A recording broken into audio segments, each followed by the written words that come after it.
And that, man, welcome to another edition of Ethan's Movie Lounge. And that one definitely hits the right spot.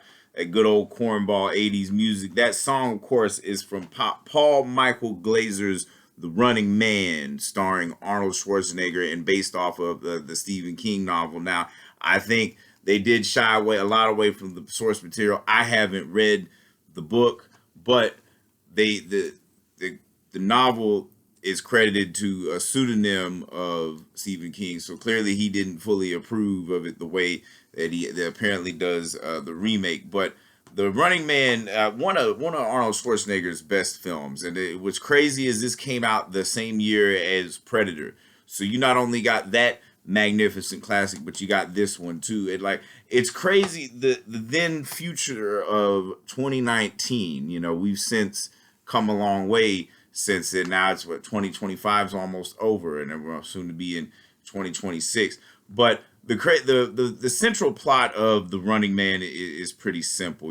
There's this game called The Running Man, and it's convicts. Now, mind you, this is all strictly the 1987 Paul Michael Glaser film with Arnold Schwarzenegger. I don't know the book or anything. I have seen the remake. Feel free to check out my quickie review on that, directed by the brilliant Edgar Wright. But this one in particular is that The Running Man is a contest of where convicts compete for their freedom against some what they call stalkers, and which are basically like new age gladiators that are there to really just put on a show for the masses so they don't think about how shitty things are going. A lot of social commentary in this film, and of course, Schwarzenegger is brilliant in this. He was at the peak of his career.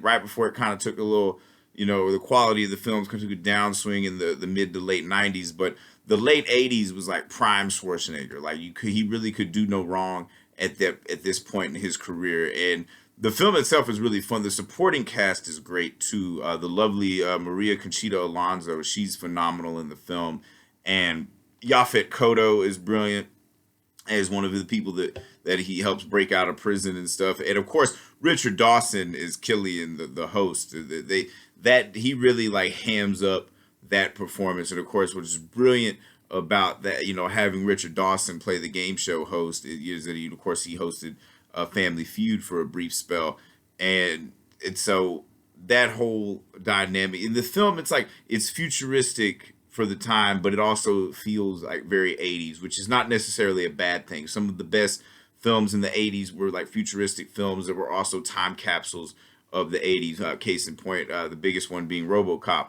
But with The Running Man, it also made it a time where reality television was not really a thing. At this point, it was still very much an experiment. It wasn't until the early to mid 90s when reality television really started to take off and stuff. But this movie does a good job in predicting how fucked up of a society that we become. It's very you watch it's like those audience cutaways, like really, top even, like Ed TV can't even touch those audience cutaways where you just see these people cheering. And then when it finally shifts, because, you throw Schwarzenegger into this thing, you're like, he's not to be fucked with. He starts killing these stalkers like left and right. There's no fucking, like, there's nothing, it's like, Sub-Zero now, Plane Zero, kind of a dumb line, but the thing about Schwarzenegger is it's very catered to him, and he could deliver those one-liners and just have, it cold as hell, like coming out of anybody else's mouth, it would just sound entirely absurd. But for some reason, coming out of his mouth, it was just, it was just badass and, maybe funny to a point, but it's all in the delivery, and the delivery is stone motherfucking cold. And like I said, the whole and the set design and the special effects, and the one-liners. I mean, come on, when Jim Brown is Fireball comes down and Maria Conchita Alonso is like, Jesus Christ, and Schwarzenegger's like, guess again. It's so simple, and of course that the music by Harold Faltermeyer, of course, not as iconic as the score that he did for Beverly Hills Cop, but it's a pretty great fucking score. It's got that electronic shit that he was famous for, and like like Paula Abdul does the dance choreography in the film for the dancers on the show and stuff. And of course, she did most of the film dance choreography, the '80s and stuff. But it's just that whole like that sequence of like starting the show, intercut with the dancers and everything. Like it's a very well made movie. And like Paul Michael Glaser, I guess you could consider him a journeyman director. His filmography is all over the place. Stuff like The Cutting Edge, Band of the Hand, and even Shazam or Kazam.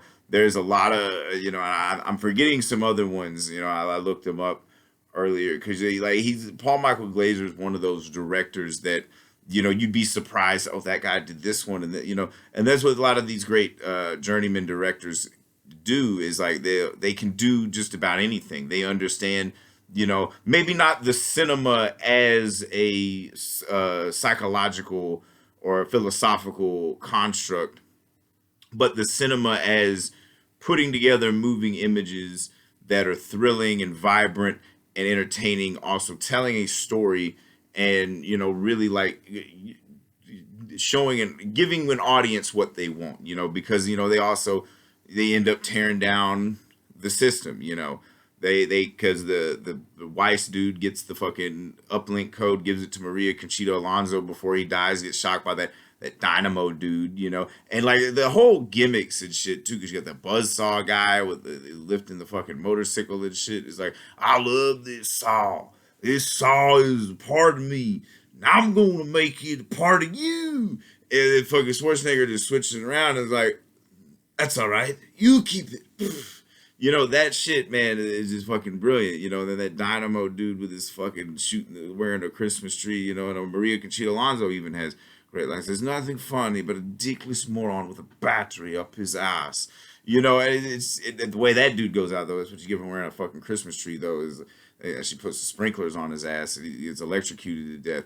And, so it's like, that, like I said, real fun movie. It definitely, and it has a lot of shit to say because a lot of the stuff that's in the film is now like relevant now. Like when they, when Ben Richards, the character that Arnold Schwarzenegger plays, will not, go along with their bullshit. They decide, and even Jesse Ventura, the last stalker that they have left, they'd pull him out of retirement, but he's not about to wear all those little contraptions and shit. Of course, Jesse Ventura is great. That whole that fucking workout tape that he fucking has in that film is just like I said, the music, the way they put the music like that, even that when Schwarzenegger and Maria Conchita Alonso meet and they're running through the apartment and it's got that fucking workout music and shit, just there's certain things. It's like the cinema is not just like art house, stuff. You don't have to watch like Misery on the screen. There's a lot of stuff, the ups and downs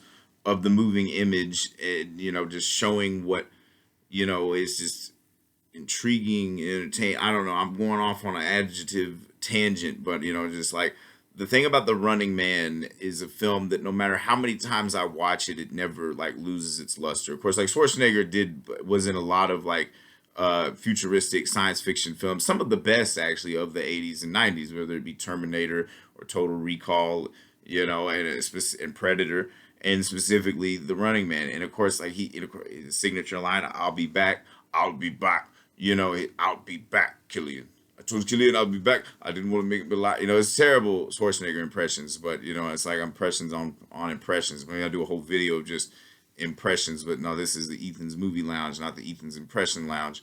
But it's one of those movies that's very quotable, and he does, and that fucking just shoots Killian through that portal and stuff. It's like, and even their little like back and forth, is fucking brilliant. It's like, I'll be back, Killian, only in a rerun.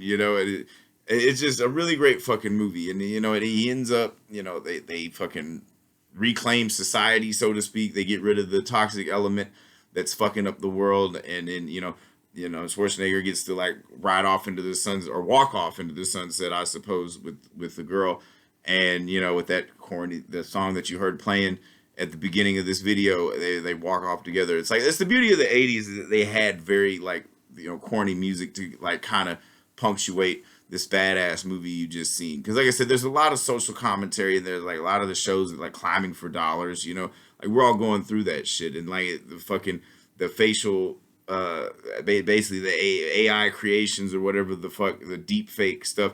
You can make somebody look like they did something they didn't, all that alternate propaganda with the media and stuff. It's like a lot of heavy shit, and a very heavy critique on reality television itself, because that shit is toxic. That's what ruins society. And but people like that shit. People like watching a train wreck. People like just seeing blood, guts, and just piss and shit and misery. I don't understand it. If I did, I'd be a millionaire. I wouldn't be doing these, or maybe I'd still be doing these videos, giving people the answers. But who the fuck knows? All I know is this is a great fucking movie. This is a pinnacle, not just of 80s cinema, but of like Schwarzenegger's career, and it might be the best film that Paul Michael Glaser directed and stuff. And it's a really fun movie. It can be serious at times too. This is a clear-cut example of how to make entertaining films with something to say. I'm not saying it's like, fucking a perfect movie. It might be a perfect movie. It don't take much to make a perfect movie. You just got to have all the elements in play. You got to know your star. And if you got Schwarzenegger in the movie, you don't know how to use Schwarzenegger, then what the fuck are you doing making a Schwarzenegger film? And Paul Michael Glaser, it's the only time they work together, but he works with everything perfectly. I would say like it's solid entertainment, about an hour and 40 minutes of solid entertainment that kind of makes you think. And, even like, from the time when I grew up watching these movies, these futuristic films, they now become even more and more relevant. It's like they were telling us this shit all this time. Did we listen? Fuck no. Nobody listens until it's too late. But this is another edition of Ethan's Movie Lounge. The film we have been discussing is The Running Man, the Arnold Schwarzenegger classic. And if you haven't seen the remake's also a really good companion. Get out of the theaters to see that. Or Edgar Wright did an exceptional job. It's completely different from a lot of the same elements. They all come from the same source material, but they deal with it. And of course, you have that signature brand of Edgar Wright humor. And of course, Glenn Powell may not be the presence that Schwarzenegger is yet, but I'm not even talking like just as far as like muscular volume. I'm just talking like as far as an action hero guy. But he's definitely working his way to this. So check out my quickie movie review for The Running Man, and stay tuned for more episodes of Ethan's Movie Lounge. We may have guests, we may not. You want to be a part of Ethan's Movie Lounge, hit me up in the comments. If I've said anything wrong or anything you don't like, feel free to eviscerate me in the comments. I don't really care. This is a place to kick back, talk about movies and stuff, whatever like grabs my attention is something that I'm watching and really like, oh man, it's basically like what maybe the films that made us type thing, or just like what is cinema. We'll debate all that stuff, because here's the thing, it's all fun. What's the point in life if you can't have fun? And having fun can also be thought-provoking. Case in point, The Running Man. It'll make you think, it'll make you laugh, it'll make you cheer for the good guys, especially the new one too. The new one is even more heavy too, as far as like relevancy on what is going on today, and all the bullshit involved with the mass mind control of the whatever the fuck. We ain't getting on that rabbit hole. This has been Ethan's Movie Lounge. You people stay wonderful out there. Keep watching movies, because it's a dying art form almost, or at least people would like you to say. The cinema may be dead, but it's still kicking in our hearts all the fucking time, because you can't kill the moving image.